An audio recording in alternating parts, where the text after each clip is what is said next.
on that. Okay, Queen, what do you have for us today? How are you? Hey, everybody. How you doing? Why are you looking at me like that? Male looking at me like, okay. Yeah, no. So listen, Queen is good because we always tell people perspective is important. When I say perspective, the way I see things, Mel sees things, Genesis, or even the world sees things may be different from you. And it's always good to bring somebody in who sees something different or feels something different, who's had a different life experience. So hey, we welcome you on. We happy to see you. So don't worry about that, okay? I ain't worried about it. I said, I looked at Calvin. I said, oh, there you go. Here she go. Like, here you go. Okay. Hey, that's gonna be me and your joke. You too, Mel. Listen, how you doing, Mel? I'm okay. How are you? Okay, Mel gonna come in with those caps on. He gonna throw them caps on. He gonna be like this with that suit, and that tie ain't gonna be bent, but one way, and that's straight. And Mel say, just answer the question, please. I got you, Mel. So listen, right. How you doing, DJ? Mel. Say Calvin. I know I don't think this is what we're talking about, but I'm glad to see that Senator is accepting that redirection now over there in Texas. I think we kind of talked about that. Why are you smiling? Why you want to see? No, listen, let me tell you this. And I'm going to tell you this right now. Listen, I always tell people the reason why this is happening is because I think, and we've had this conversation several times, I think that party took positions without talking to its constituents. And they took a position without making sure that the majority of the people that vote for them was in support of some of those things. Right. And when you do that and the voting public makes a different decision, now a particular group has a level of power. Now they want to get rid of you. Right. So elections have consequences. That means you get to pick, like if you win the fight, then you get to pick what we eat tonight. Or we get to pick if we put you on the table. So it is what it is. That's just life. And so in the future, people that are upset and have had to run out the state in the future, make sure you understand one thing. Pick a platform, pick positions, listen to your voters so you don't have to run out of the state. That's just being honest. But I was talking about, how do you think she feel now that they're getting away with redirecting her, but she's appreciating this move now because she see wherever she's going at, it's going to lead her to different places. And anytime they pull little stunts like this, just go with the flow, because you could be the next Black governor in that state if she just keep going and not hold on to one area. Now she understand, okay, they moved me from here, but it might have been divinely led for me to go from here. Now I'm going over here, but guess what? Now that I'm here, I see where it's some benefits there, because I already got this community, and there's more than just Black people that don't like Trump. There's a lot of white and minorities that don't like Trump. So now she could be going in another community, building up that district, building up that community. Now she have two of them, and to get to a governor, you need to have everybody combined. So her being redistricted, to me, it's a blessing to the state. But this is her up. But this is my problem with that. And I always tell people, the way it's being done, it seemed like because you dissented with me and Mark Beasy dissented with me and Al Green dissented with me, and let's be honest, those are probably three of the most vocal people that are up against the agenda that's being pushed right now. And not only do you push back on me, which you have the right to do, but when you start redrawing districts and you literally try to push me all the way out of Congress, the reason, Queen, I don't want that to start happening is because when the Democrats get in power, then they start doing it. And then next thing you know, we're spending our time doing all of this redistricting, and it's wasting time when we can be dealing with our immigration issues, our financial issues, our medical issues, education issues, all of those types of things. When you start to use your power like that as one party, the next party is going to do it. And I don't know if that's going to be beneficial, because I think that we're going to start spending a lot of time. But she's happy with it.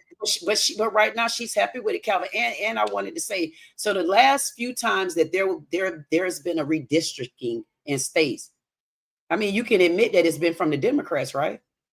I can admit that. Okay, so now that it's being done from the Republicans, I wonder why it's like a tantrum now. It's happened on the Democrat side. So now the time when it's happened with the Republican side, like, why is it such a tantrum when it was taken on the other side more than one time? And I'll tell you why, because when it But was why was it done, fair when they did it, but it's not fair now? it was done when it was done. You had people all over the state affected. You had white folks, some black folks, some Hispanics affected, and when we talk color, but in the situation where you have this situation, it specifically tried to knock out three of the most vocal opponents who happen to be African American. And if you are African American in this country, you'll be foolish not to think and look at that and say, "Dang, you know, the 4 or 5 seats they knocked out was our seats." But You got to look at that. I mean, listen, you got to look at that, and whether you want to think it's racist or not, you got to be aware that that just happened.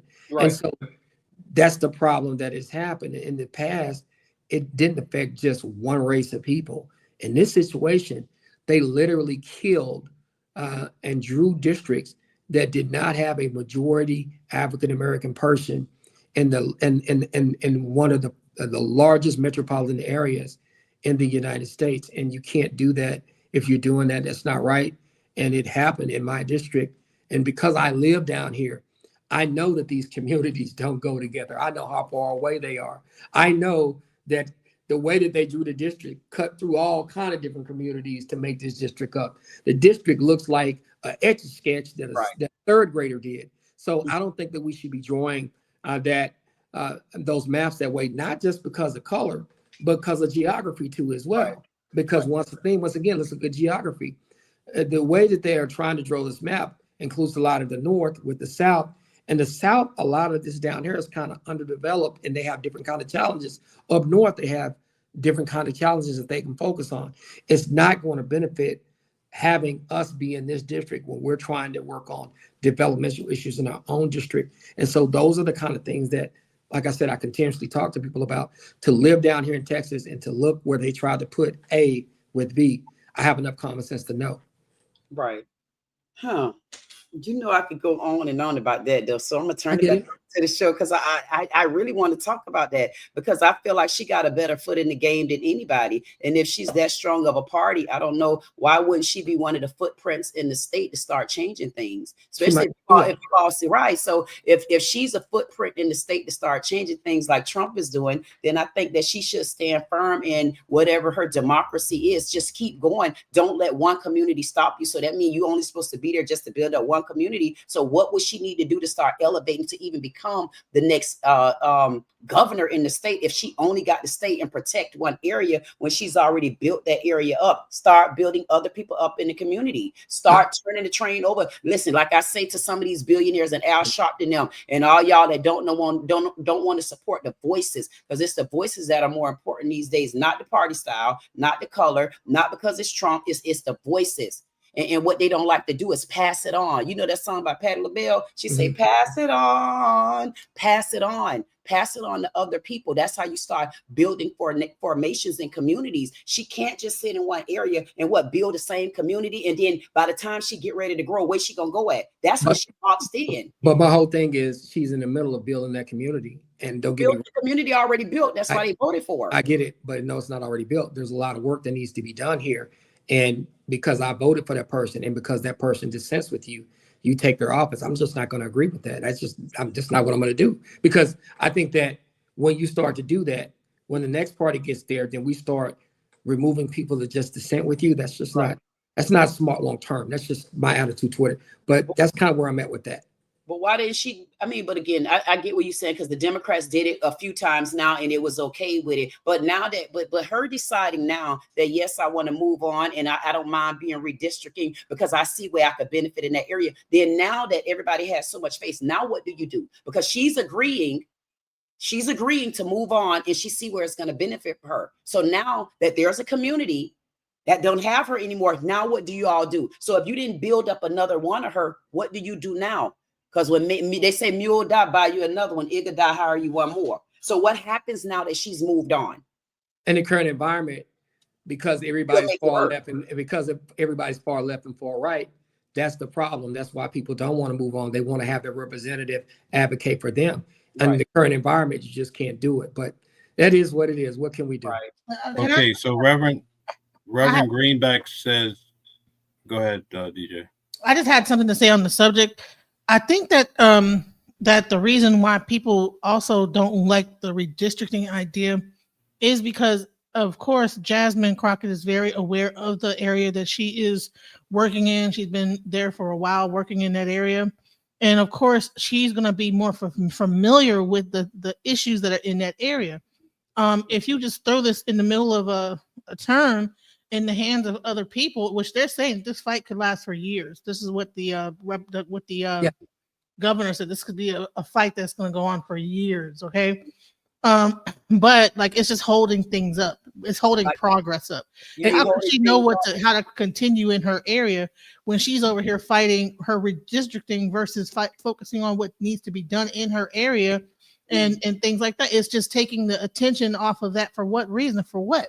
So I want to say something to that. Then I would like to say this: if it was about the people, and we don't want the redistricting, and we don't want this, and we don't want the other, isn't there a lot of victims over there that's been flooded out? I mean, because if it's about a people, then you're not going to run and take any kind of vacation. You're not going to do that because it's about the people. If you're making it about the people and not the party style and not the title and not where you're going to throw me at, if it's about the people and those people over there, and it's a good thing that the Lord put them side by side like that, because he made you get a choice where either you're going to worry about the people here that's flooded out or you're going to worry about your title. So who should take the loss now? The people that's flooded out? Because it seemed like they're the one taking the loss, but everybody care about them. But there's only one party that ran. And let me say this. I think that it gets you to a point where we're going to have to agree to disagree, because I'm not going for it. You don't get to come in and draw my district out for somebody that I voted in, because I know based on what was happening in my community, what we needed. And to try to put me with a community that we don't even mix with, that we don't have a relationship with, that don't have the challenges that we have in our community is not something we should be doing. I think not only does that hurt us when it comes to what's happening with Jasmine Crockett, even in the city of Dallas, it's hurt us because in Southern Dallas, like where I'm from and where I got folk at, is different from Buckner Terrace, and that part of the county or that part of our district controls everything now, and it's actually hurt us. So I've been a victim of that twice, and I definitely understand how that feels. And so it is what it is. Hey, great points, Queen. Great points, DJ Genesis. But let's move on to other topics. Mel, what you got for us, big dog? All right. So Reverend Greenback says Jasmine Crockett got no roots in Texas. I will tell people she does have roots in Texas. She's not specifically from the Dallas area, but she does have some roots in Texas. You may not agree with her. I don't always agree with what she does all the time, but at the same time, to say somebody doesn't have any roots, I don't think that that's fair. I remember when she did run, how hard she worked for the people in the community, how she would stop and talk to folks and help people, and how she took her time to go to every single community to actually win her House Rep race district that she ran for. She ran for House District 100, and she was not the favorite. And she got her boots on the ground, her and her team, and they went to every part of our district. They went to every event. They touched every piece of ground, and they won by a measly 1 to 2% of the vote. And so she's worked hard to be able to be in the position she's in. And now, like I said, I may not always agree with her, but I think that her and her people work hard. And anytime that I have asked her to find out something for me, or to make sure that a constituent that I know of needed some help with something, she and her team have been responsible to people in this community. And that's what I can vouch for as somebody that's in her district. Okay. Fed Up Patriot says the left wants to continue to make Black people subservient. They use people to do their evil and sit back while they show how gullible they are. Get off that plantation. They're using you. What are your thoughts? And this is what I tell people. I am no fool. I have been on a Democrat's butt about a lot of stuff. I consider myself an independent leaning Democrat at this point, because I am not for continuing to do what we have been doing. I think the Democratic Party at this point has supported a lot of issues and positions that do not in particular support what should be happening in my community, right? There are certain things in my community I think that are not helping the African-American population. And I think that if you are an African-American and you're in the Democratic Party, and 90% of your women vote for Democrats and 80% of your men vote for Democrats, we should not have an issue with getting the things that we need to get taken care of when we have the numbers that we have. And I think that I've even ran into situations where part of the coalition has tried to tell me, oh, don't talk about that right now. And I'm like, yes, as a Black man, I have a concern about that, and I'm not going to be quiet about it. Then I had another part of the coalition tell me, don't worry about that. Y'all going to have to wait. No, I'm not going to have to wait. And see, that's the problem. The Democratic Party at this point, and when dealing with some of us, they think that we can wait. We've waited long enough. And see, that's the part of the problem that I, as a person, I will personally hold the Democrats to task if I'm ever elected for anything. I look at what happened in Chicago, and I think it's a travesty. They spent $1 billion on the immigrants, and these African-American people for the last 50, 60, 70, 80 years have been asking for investment in the community. And all of a sudden, a group of people that came over here were not citizens, and you gave them $1 billion worth of aid. Man, you can't do that. You can't justify that. So when it comes to talking about somebody's on the Democratic plantation, no, I don't view it that way. I'm also not going to go and be on the other side with people who don't like African-American people, who quietly will say, yeah, y'all come over here. It's okay. Come with us. We're going to show y'all another way. And then when they have that meeting after the meeting, hey, we're just going to use those Negroes to win this next election. I'm also not fool enough to go far right or far left. I'm going to call it what it is. Okay, George Burrows says the Democrats let in 20 million illegals to gerrymander. And see, that's the thing. Those people are can't vote. Those people cannot can hold these positions in elected positions. And I definitely understand how some people feel about immigrants. And listen, I'm not an anti-immigrant person, but I do understand that there needs to be a viable way to allow people to immigrate this country. They shouldn't just be able to walk over and start living here and start having the rights that regular citizens have. I definitely agree with people that say that, and I definitely understand that. But at the same time, like I said before, there are a lot of African Americans who feel like I feel like, hey, y'all can't just give these folks who just walked over for everything that they want when we've been asking for the things for the last 50, 60, 70 years. And then on top of that, we actually can vote. And on top of that, 90% of our women and 80% of our men are actually voting for your party. No, you're not. You don't get to just push us to the side. That's why you see a lot of African-American men starting to leak over for Trump or deciding not to vote, as well as some African-American women. But African-American men in particular are deciding that they're going to be like, hey, no, we're not doing that. And see, that's the thing that where we headed. You know, a lot of people will say we shouldn't be talking about race. We shouldn't be doing this and that. But let's be honest. I think that if you know a race, you're foolish. But I also think that race can't be your answer for everything that has happened to you, everything that's going wrong in your life.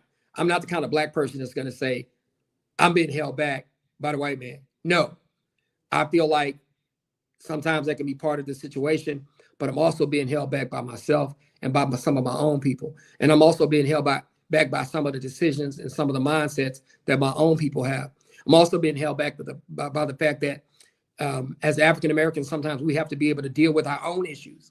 And we just can't point out white folks for all of our problems. And at the end of the day, that's just kind of what it is. And as a people, and I'm gonna say this, Mel, if your success depends on what somebody else is going to do or not do for you, you have already failed. That's just my attitude. A lot of Black people won't prescribe to that. I'm one that does. If your success depends on what another group of people who don't look like you will do for you or will not do for you, you've already failed. It's on us. All right. David Allen says, explain why Blacks don't practice what they preach. All crimes majority done by them, period. That's not true, number one. And number two, if you look at the figures, that's not just flat out not true. And a lot of the problem that you have is a lot of the Blacks live in the inner city, so you have crime on crime.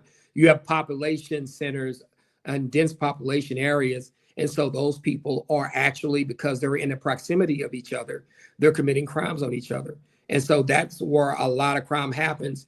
We have cities that have a lot of crime because you have a lot of African-American people living on top of each other. And that's why a lot of that stuff is happening. So when people say that, we're talking about population centers and density. And I think that's why you have a lot of crime that happens in African-American communities. And a lot of times you'll have a lot of African-American, Black on Black, and sometimes if you include the Hispanics, brown on brown crime. Okay, JDP says, welcome in and thank you for joining the Watching the World. Please be respectful to the host, guests, and everyone in the chat. Don't forget to like, share, and subscribe in the meantime and enjoy the live. Lolly says, I'm a Black woman that voted for Trump for the past 2 elections, and I feel like I've gotten more out of the vote than any other vote I've made in 30 years as a Democrat. What do you think? And this is what I'll tell people. There are a lot of African Americans that are tired of the way that our people are going. There was a recent video of some kids going into Walgreens down here in Dallas, Texas, and stealing. And they were using profanity. And they seemed like they were okay with stealing. And then their sister came on and justified the fact that they were stealing. And so when we have situations like that, there are a lot of people in our community that think that we as a culture, we're going in the wrong direction.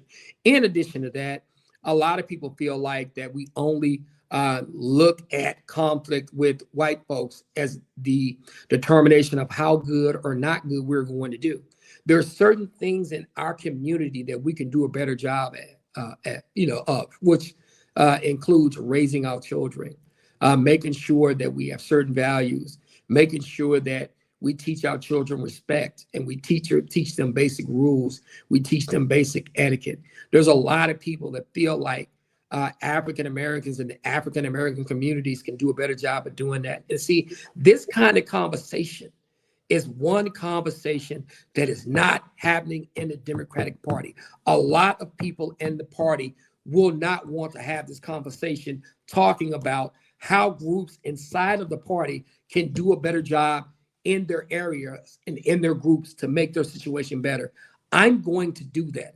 I'm going to hold my brothers and sisters and the people in my community. I'm going to hold their foot to the fire. I'm not just going to go, hey, Trump and the Republicans and the MAGA people are the source of all our problems. No, some of the problems that we have are self-inflicted. And I think that's how I feel about that. And I can understand somebody asking the question and feeling that particular way. Okay. John Q says, Black communities are getting hurt worse by illegal aliens. Hey, there's some people that feel that way. There's some people that feel like that they're coming in our communities, that they're taking stuff over. And in Chicago, when you look what happened in Chicago, and I keep having to point to Chicago, but there are some folks up there that are pissed because they feel like their mayor, who they elected, they entrusted, spent over $1 billion or a few $1 billion in aid and housing those particular groups of people, when they have been asking for years, decades, to get the kind of reinvestment in their communities that they need. They feel like as taxpayers that money was taken to take care of people that were not even citizens. They feel like their money was taken to give to other people. And when they asked for their money to be reinvested in their communities, that they did not get that investment. And so a lot of people will feel like, hey, people coming in like that, they're changing the communities, they're buying up the property, they're opening their businesses, and they're pushing our businesses out. There's a lot of people that feel when I can't blame them when it comes to that. Like I said, I'm not an anti-immigrant. I have nothing against people that want to come here, but there has to be some kind of way to get them here in a way that is good, not just let them walk over. Tyler Durden says the problems we have are white supremacy. This is the issue. Is white supremacy a problem in America? Of course it is. That's part of the problem. Is it all of the problem? No, it's not. And the reason why I say it's not all the problem, because I have an attitude, and I don't want to sound arrogant here, but I have an attitude that Black people got to start doing what's best for Black people and not be afraid to do that. Black people have to take responsibility inside their homes. Unfortunately, today is not a happy day for me because somebody who raised me passed away. I just watched them take their last breath this morning. She was my grandmother's. She's like my aunt. Her and my grandmother was basically best friends, and she was one of my confidants. But you know what they taught us? They taught us respect. They taught us that we had to be home at a certain time. They put the belt to us and the switch to us when we misbehaved. They taught us that we needed to walk out of the household and respect our family's name, and that we walked out and we made something out of ourselves. My grandmother and that lady, those are the two people who raised me. So coming out of two of the roughest communities in Dallas, because I had a raising from Willie Mae Bat Richardson and Mary Ann Johnson, Those two ladies helped raise me. My grandfather worked all the time, brought the money in, but those ladies raised me. And those ladies taught me the kind of respect that needs to be taught in the African American community. And if the African American community had people like that and listened to the people like that, our elders, we'd be a lot better off. Okay. Fed Up Patriot says, I live 2 hours south of Chicago, and the native Chicago people want the illegals out. O-U-T. We have the worst governor in the United States. He's worse than Gavin Newsom. The rat's name is J.B. Pritzker. What are your thoughts? I think that they're going to have some problems because the people in Chicago are pissed. Chicago red is the thing, and I can't blame them. I give an example, and I won't say too much, but I have a friend who has a restaurant in Chicago. And then when we're in Dallas, we go in, top flight experience. When he goes to DC, walk in, top flight experience. But when you go to Chicago, I felt funny because they had to pat my people down going in. I took some business folks with me to an upscale restaurant in downtown Chicago, and they had to pat them down. I want you to think about that. Now, thank God he has moved his restaurant to a nicer place where he can control that environment a little bit better, so he ain't got to worry about that. But the fact that that had to happen at an upscale place in downtown Chicago, owned by an African-American man, ought to tell you something. MC says, if you lived in the Chicago area, you would see how much white trash we have to deal with. Well, I'm going to tell you something. That's a whole nother thing within itself. You know, I always try to tell people, and we got to also realize a couple of things. Some people think discrimination is always race. Nah, discrimination is economic. What they will do is they will get poor white people to hate black people. They'll make the poor white people think that you don't have anything because them black folks took what you would have. And the white folks that are well-to-do will tell the poor white people to hate the black man, when truly those same white people are actually taking advantage of their own white people. And that's the biggest grift in all of this. A lot of times we are put and pit up against each other based on color when it's just economics. Okay. Watching New York City says more people get shot per capita in Republican states than blue states. Ignorance here.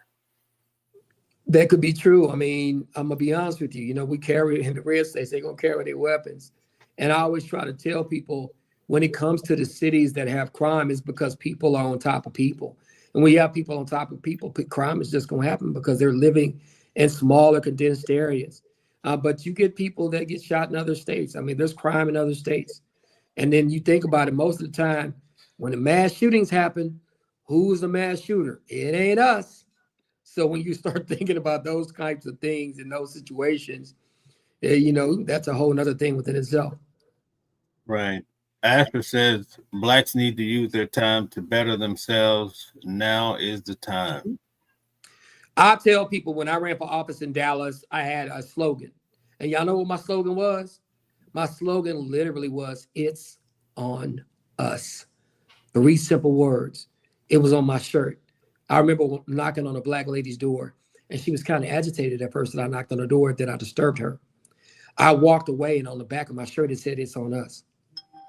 She immediately got on the phone, looked up my campaign, looked up my phone number, and she called me. Right. And said, I was angry at first, but I saw what was on your shirt. I looked at your platform, and today me and my husband went in and we voted for you.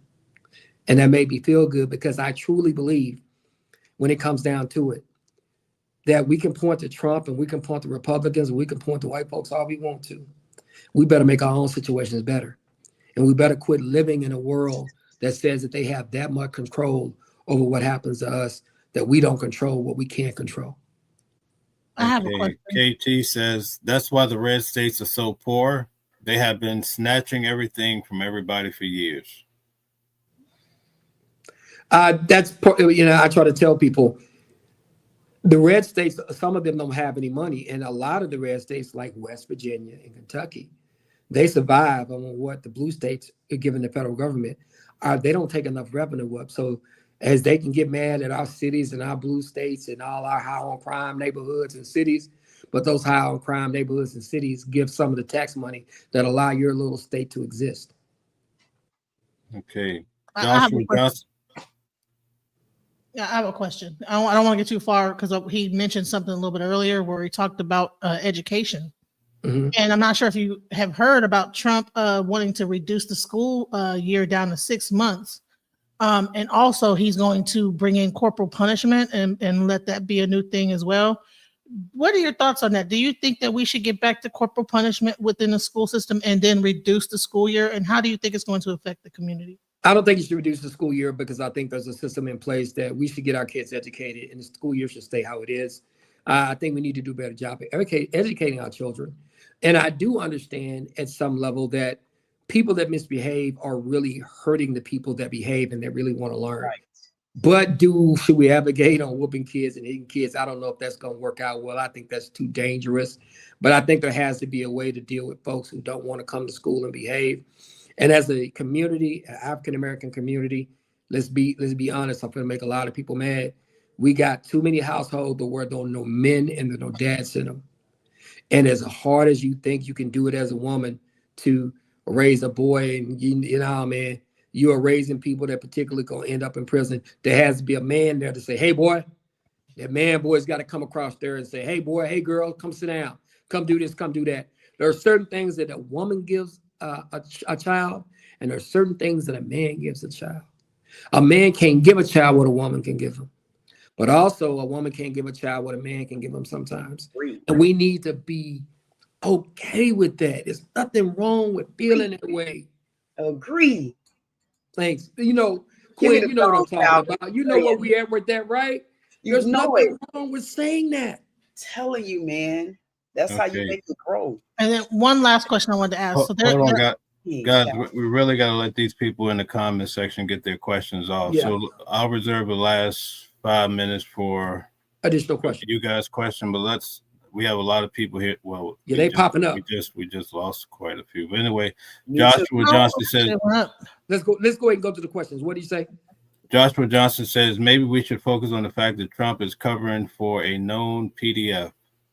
Well, I'm gonna tell y'all this, and we're gonna take a bunch of questions from people that question. So I want people to keep posting their questions because we want to keep answering them because that's number one, how we keep our audience. Number two, we want you to come here and get your information from the Legal Review Weekly. So we want to keep these questions coming. So is he covering for a pedophile? I gotta be careful because they'll, whatever. PDF. Is he covering for a PDF? He possibly could because I think Epstein had a lot of money, he had a lot of influence. He controlled a lot of money and influence. And I think he's been around the Trumps, the Clintons, and a bunch of different people who had money.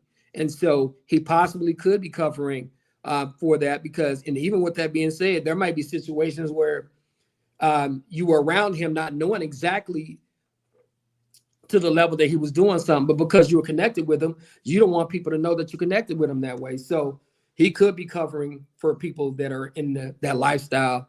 And I think that, to be honest with you, when it comes to Trump, I think he has a closer relationship with Epstein that he don't want people to know about because it puts him in a bad light and may put him in a light where people think that he was okay with Epstein doing that to the younger girls. Because when you look at it, I remember one of the first images of President Trump is him coming down the escalators and looking back at those younger girls, and that stuck in my head.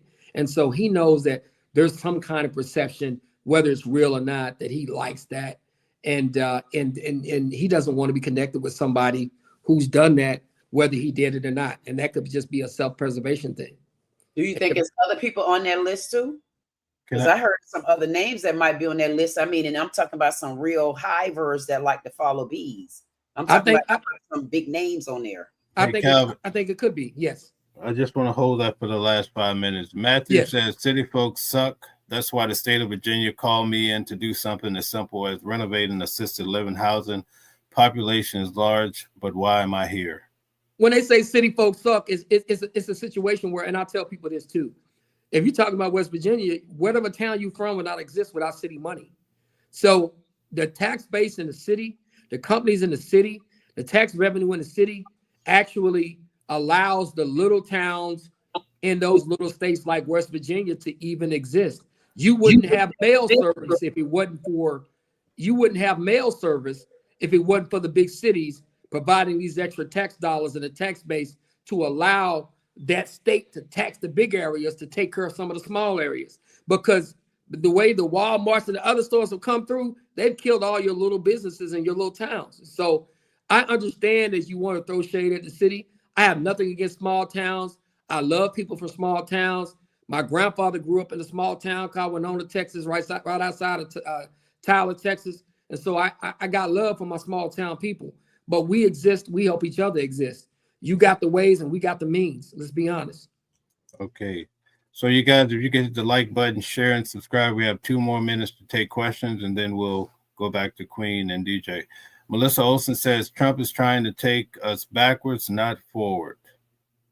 I'll tell people this, and this is what we got to be careful about. The last 4 to 8 years, I was watching a video, and they were talking about there's been a movement toward trans rights, LGBTQ rights. There's been a movement toward DEI. There's been a movement toward taking religion out of schools.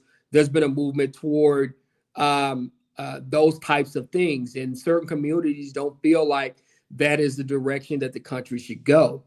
And they feel like on the other side, as much as the people from the LGBT community and the DEI community and the and those communities feel like that they are finally being able to breathe and they finally being able to get their rights taken care of, the other people feel like that they're being attacked. Like, I'll give you an example. I have a 7-year-old child and she's going to school.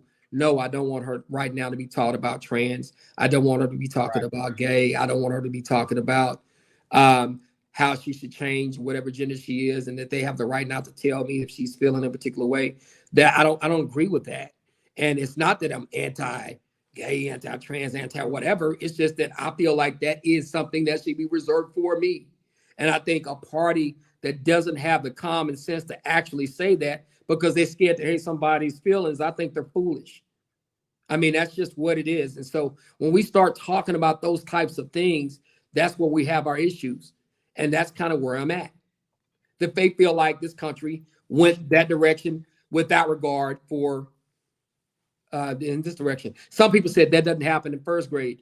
I don't want it to happen in first, second, third, fourth, or fifth grade, sixth grade, seventh grade. That's my job. That's my child. I get to say what I get to say what I want to say and what happens with my child in my house. If you don't like that, I'm sorry. I ain't gonna agree with you just because it's gonna hurt your feelings. I'm sorry. Your feelings are hurt, but that's my child. My job is to raise my child, not to worry about your feelings. That's just where I'm at. Okay, we're just gonna take 2 more comments or questions. Pleasant Gift says Trump revived 20% of the black male vote. He what? He revived 20% of the black male vote. And see, what's happening is, and I said this to people in the party, and I've had somebody get mad at me about this one. And because I'm once again, I'm gonna keep it 100 with y'all. I told the people, and even at our local Democratic Party, we had a problem, right? If you worried about Democratic turnout, I was talking to a lot of brothers and sisters that had this, a lot of brothers in particular that had decided, I'm not going to vote Democratic this time. I'm either going to sit it out or I'm going to vote for Mr. Trump because I'm tired of doing the same thing we've done for the last 40 or 50 or 60 years. He's talking about doing something that's different. He's talking about creating a situation that's going to allow me to do the basic things. And I got to say this, y'all. I got to break this one thing down to y'all because I broke it down to somebody yesterday.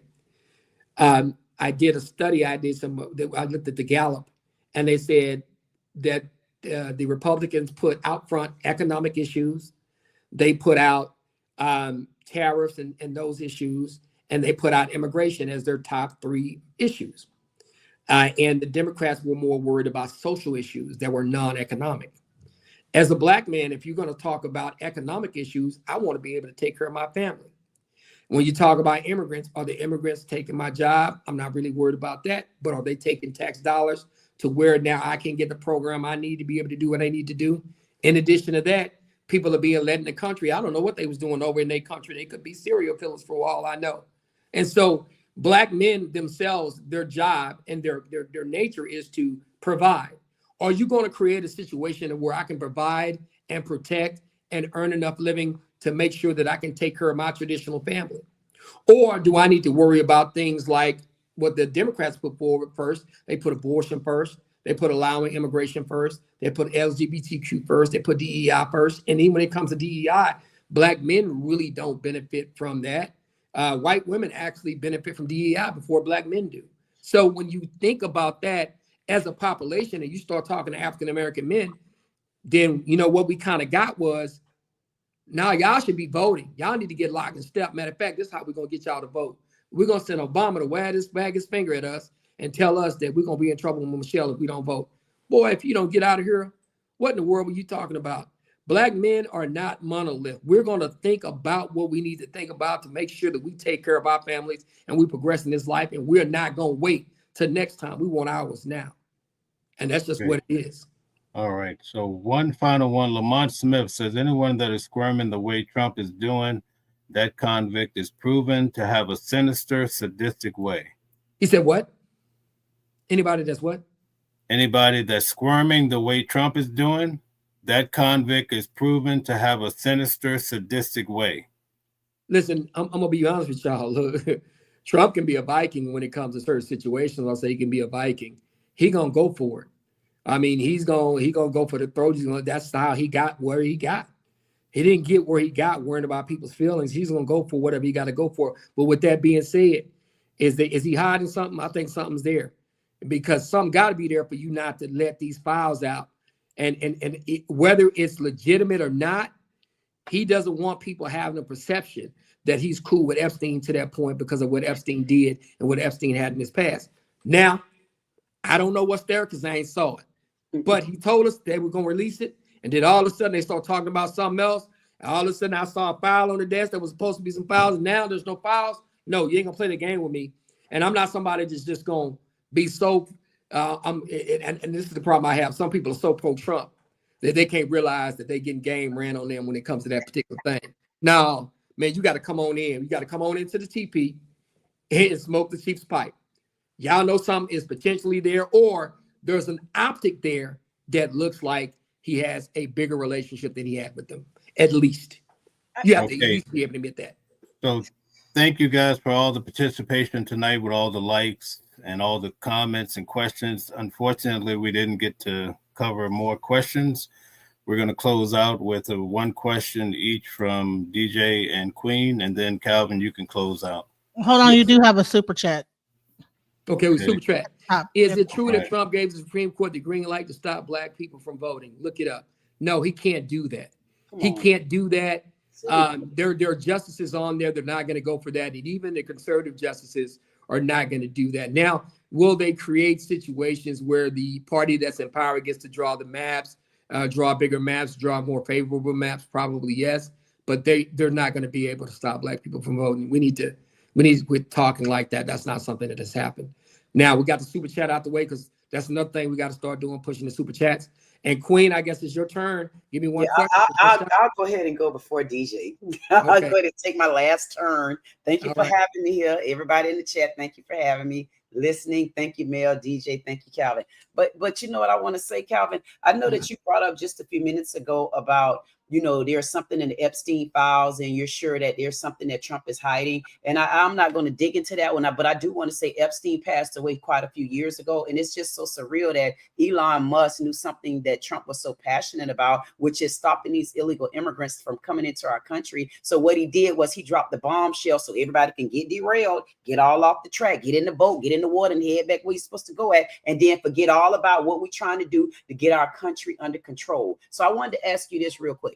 Do you by any chance think the same way you might feel as though Trump is holding something, you know, when it comes to the Epstein files, not to say it's not important, but I think something that I would want to know, and I would like to put a couple people on the seat and let them answer me the question. You think Obama hid anything from us? Black people, poor people? You think there's anything Obama held from us as to why once he got in office, why did we start getting such an influx of immigrants, illegal ones at that, legal ones at that? We got such an influx, and it made me think about, dog, Obama is over from Kenya, born from Kenya, and then mama and grandma over in Hawaii. I want to see where the ties come at, other than Michelle.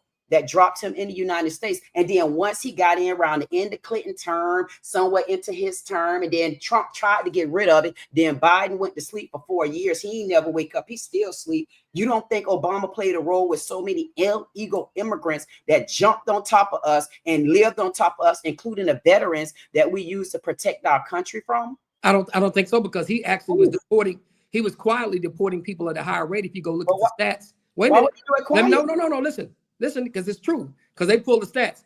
He was quietly deporting a lot more people than he was deporting more people than Clinton and Biden.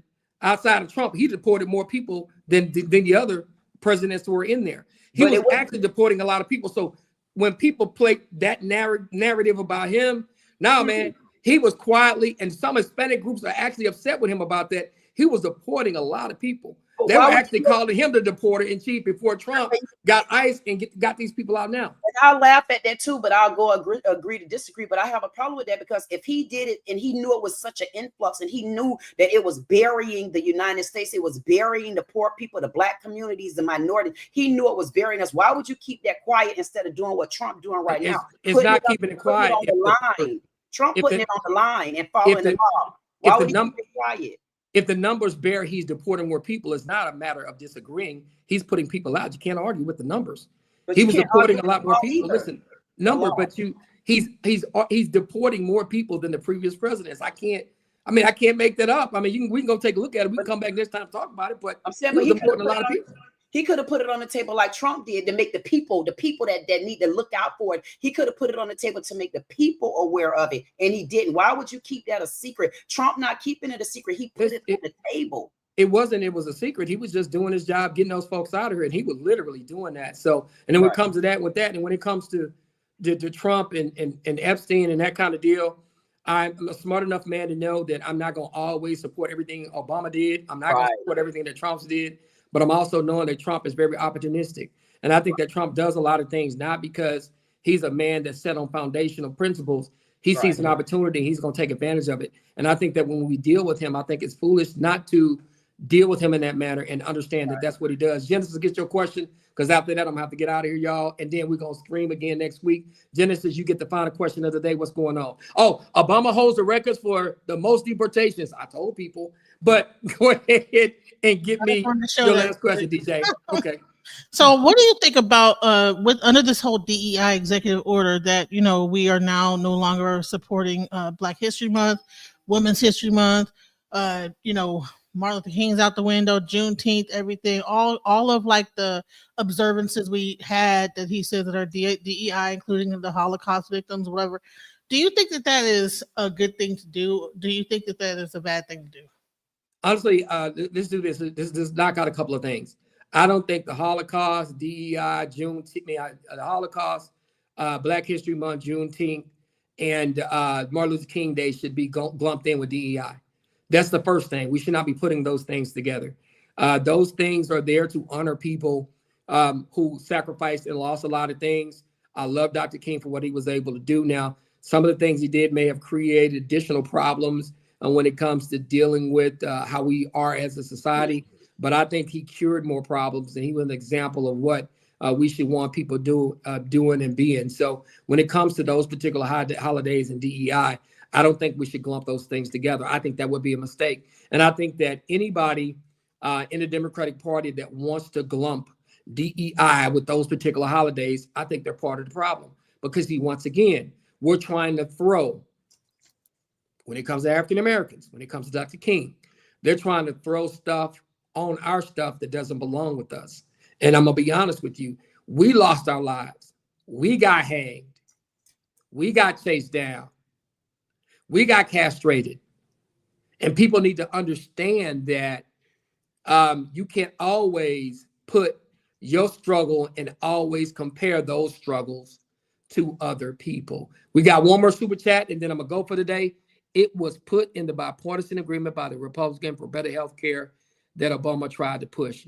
And I definitely understand that it was.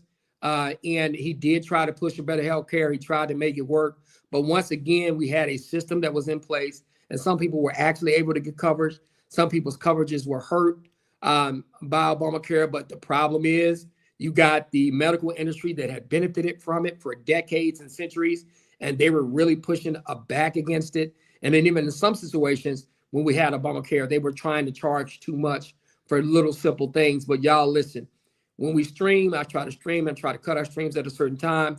Once again, thank you, Jacoby Williams, my man, for the $5 super chat. Hey man, come back and see us again. We're gonna be here next Sunday. We may move the show to at night next Sunday, but we'll come and we'll announce that. We might try to stream a little bit more during the week. But thanks to everybody. Thanks to Queen. Thanks to DJ Genesis. Thanks to Mel. Thanks to everybody who tuned in to us today. The weekly legal review. We will continue. We will continue to do this every week. Subscribe, support, and like to help us with the algorithm. And we are currently signing off. Thank you and take care. Y'all take care.